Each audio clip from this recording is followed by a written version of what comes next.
ഉമാസ് വ്ളോഗിലേക്ക് എല്ലാവർക്കും സ്വാഗതം. ഇന്ന് നമുക്ക് വീറ്റ് ബട്ടർ കുക്കീസ് എങ്ങനെ ഉണ്ടാക്കുന്നത് നോക്കാം. ഇത് വളരെ ടേസ്റ്റി ആൻഡ് ഹെൽത്തി കുക്കീസാണ്. അതിനാവശ്യമുള്ള ഇൻഗ്രീഡിയൻസ്: 1 കപ്പ് ഗോതമ്പ് മാവ് എടുത്തിട്ടുണ്ട്, 1/2 കപ്പ് പഞ്ചസാര പൊടിച്ചത്, 1/2 കപ്പ് വെണ്ണ റൂം ടെമ്പറേച്ചറിലായതിനു ശേഷം മാത്രമേ ഇടാവൂ. ഫ്രിഡ്ജിൽ നിന്ന് എടുത്ത ഉടനെ ഉപയോഗിക്കരുത്. 3/4 ടീസ്പൂൺ ബേക്കിംഗ് പൗഡർ ഇട്ടിട്ടുണ്ട്. ഇതെല്ലാം ഒന്ന് ഇട്ട് മിക്സ് ആക്കിയതിന് ശേഷം ഒന്ന് കുഴച്ചെടുക്കുക. ഇത് ഒരുപാട് കട്ടിയാണെങ്കിൽ 1 ടീസ്പൂൺ അല്ലെങ്കിൽ 2 ടീസ്പൂൺ പാല് ചേർത്ത് കുഴയ്ക്കാവുന്നതാണ്. ഇത് കുഴച്ചതിന് ശേഷം ബട്ടർ പേപ്പർ അടിയിൽ വെച്ച് വീണ്ടും ഒരു ബട്ടർ പേപ്പർ മേലെ വെച്ച് ഒന്ന് പരത്തിയെടുക്കണം. ബട്ടർ പേപ്പർ ഇല്ലെങ്കിൽ പ്ലാസ്റ്റിക് ഷീറ്റ് ഉപയോഗിച്ച് പരത്തിയാലും മതി.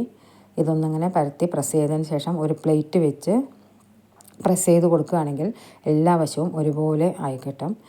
അതിനുശേഷം നമുക്ക് ഇഷ്ടമുള്ള ആകൃതിയിൽ കട്ട് ചെയ്തെടുക്കാം. ഇവിടെ ഞാൻ ഒരു ബാച്ചിൽ പാത്രത്തിൻ്റെ മൂടി വെച്ചാണ് കട്ട് ചെയ്യുന്നത്. പിന്നെ ഒരു ബാച്ച് കുക്കീസ് കട്ടർ ഉപയോഗിച്ച് കട്ട് ചെയ്ത് വെച്ചിട്ടുണ്ട്. 2 ബാച്ചായിട്ടാണ് ഇവിടെ ബേക്ക് ചെയ്യാൻ വെക്കുന്നത്. ഒന്ന് ഓവനിലും പിന്നെ ഒന്ന് ഗ്യാസിലും. ഓവനിൽ 170 ഡിഗ്രിയിൽ 10 മിനിറ്റ് പ്രീ ഹീറ്റ് ചെയ്തതിന് ശേഷം 20 മിനിറ്റ് ബേക്ക് ചെയ്തെടുക്കണം. അതുപോലെ മൂട് കട്ടിയുള്ള ഒരു പാത്രത്തിൽ 10 മിനിറ്റ് പ്രീ ഹീറ്റ് ചെയ്യാൻ വെച്ച് 20 മിനിറ്റ് സിം ഗ്യാസിൽ വേണം ഇത് ബേക്ക് ചെയ്തെടുക്കണമെങ്കിൽ. ഇത് നല്ല ടേസ്റ്റി ആൻഡ് ക്രിസ്പി ആണ്.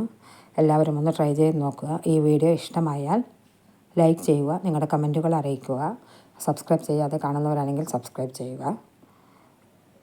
നമ്മളുടെ ബിസ്ക്കറ്റ് റെഡിയായിട്ട് വന്നിട്ടുണ്ട്. ഇത് എടുക്കുമ്പോൾ കുറച്ചൊരു സോഫ്റ്റ്നെസ് ഉണ്ടാകും, പിന്നെ അത് ശരിയായി കിട്ടും.